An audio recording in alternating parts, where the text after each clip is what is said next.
Well, hello everybody and welcome back to Jim's Kitsch Kitchen. Today I'm making something special. I am making a poke cake. I've loved poke cakes for quite some time, mainly Jell-O poke cakes. I will tell you, when I was in the Cub Scouts, I made a Jell-O poke cake. There I am with my poke cake, and guess what? I won the blue ribbon. That's how much I love poke cakes. Well, today I'm making a poke cake that does not involve Jell-O. It involves wine. That's an unusual poke cake. Let me tell you how it works. You need to start with your big pan here, and you need to grease that pan. Spray on that grease, and then you need to put a little cocoa powder on the bottom, like this. A little sprinkle of cocoa. And then you need to make yourself a cake mix and get it all prepared. I got my box right here. Look at those cocoa fingers. I got my box right here. There it is. I'm making a devil's food cake. And I put all the ingredients in there. I have it all prepared. And I'm just going to pour this right in there. Well, you're just going to stick this cake in the oven, and it's going to take about 25 minutes to cook at 350 degrees. While that's baking, I'm going to be making my syrup. I could start this now because making the syrup, it takes about 40 minutes to thicken up and become a nice red wine syrup. First of all, you need the wine. This much, 2.5 cups of wine. Red. For today's wine, I decided to use this good old Uncle Billy wine. I just love that he has a goat face. Pretty funny. Okay, on top of that wine, you're going to add a cup of sugar and 1/2 cup of water.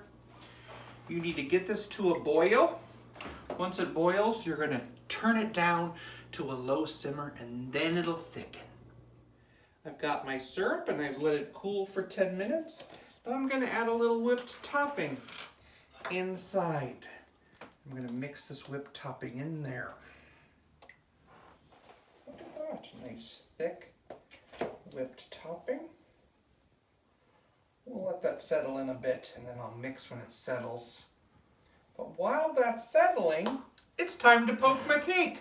You need to make sure, everybody should have one, but you need to grab your poking stick. It's a spoon. So here you do. You're just going to poke all along the cake. Like that. Pretty easy. And now I take the syrup and I pour it right into this cake. Fill those holes up with syrup. Like this. Now I put that cake, I put it in the refrigerator, and now it's time to make a ganache for on top of the cake. For this I'm going to use the pan I was just using. There's wine in it, that's okay, because this part takes wine too. Here's what I need. I need some heavy whipping cream. I'm using a little small one. Then I need 1/3 cup of sugar, and I need 1/2 cup of wine. I'm going to get that to a simmer, and I'm going to let it simmer for 7 minutes. Now to finish the ganache, I need a whole bag of semi-sweet chocolate chips poured into a metal bowl. Like this. And then I need that wonderful stuff I was making on the oven. I'm going to be pouring this right on top of those chocolate chips. And I'm going to let that soak in there and let it sit there for 5 minutes undisturbed.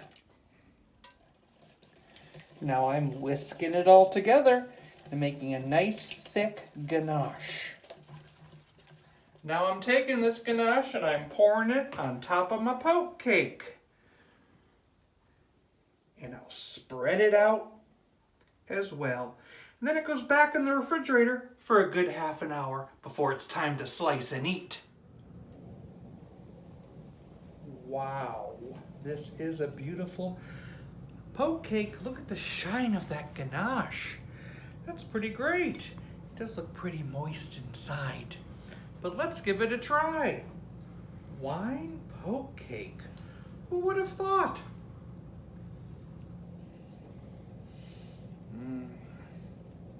Great flavors. That ganache is phenomenal. I like this. It's a delicious cake. Moist, chocolatey, and wine-filled. Thanks for watching Jim's Kitsch Kitchen.